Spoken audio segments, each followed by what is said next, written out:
Ramdam na ang tagtuyot sa iba't ibang probinsya sa bansa na tinukoy ng NDRRMC na kulang na sa nararanasang ulan dahil sa El Nino. Isa sa mga probinsya niyang ang Cavite. At doon nakatutok si Jonathan Andal. Anihan na kanina sa palayan na ito sa Naig, Cavite. Ang problema, tuyo at nagkakabitak-bitak na ang lupa dahil sa kakulangan ng tubig. Kaya kaunti lang ang naaning palay. Ganito lang kaunti yung naanin nila sa loob ng 1 hektaryang sakahan. 13 sako lang ito na dapat naabot ng 80 to 100 pirasong sako. Pero dahil nga kulang sa tubig, ang pangit din ng palay nung kanilang mga naani. Natuyot po palay ko, gawa ng El Nino. Napakalaki ho ng lugi. Sana ho nananawagan kami sa gobyerno na tulungan kami. Nabigyan ho kami ng panggastos man lang dito sa tubigan ho. Isa ang Cavite sa 8 probinsyang nakararanas ngayon ng tagtuyot dahil sa El Nino ayon sa NDRRMC.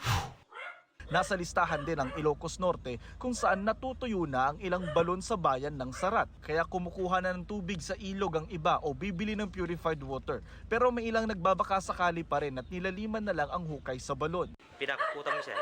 Ano rumor jay danom na. Mga 14 meters tika unog na sa.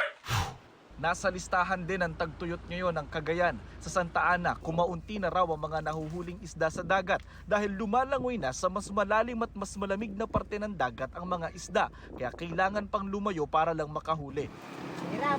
Ayon sa NDRRMC, posibleng madagdagan pa ang mga nasa listahan ng mga nakararanas ng tagtuyot o drought kung hindi pa rin uulan. Ang immediate impact yung baka kulangin nga tayo dun sa agricultural products. Yung ba ngayon kadugtong nun, yung banta na baka umangat naman din yung presyo. May paghahanda na raw ang gobyerno na iayos na ang 800 kilometers na irigasyon, magkakaroon ng cloud seeding at ayuda sa mga magsasaka. Pero higit sa mga solusyon na ito, mas makatutulong kung magtitipid daw sa pagkonsumo ng tubig ang lahat. Para sa GMA Integrated News, Jonathan Andal, nakatutok, 24 oras. Mga kapuso, patuloy na tumutok sa mga balita. Mag-subscribe sa GMA Integrated News sa YouTube.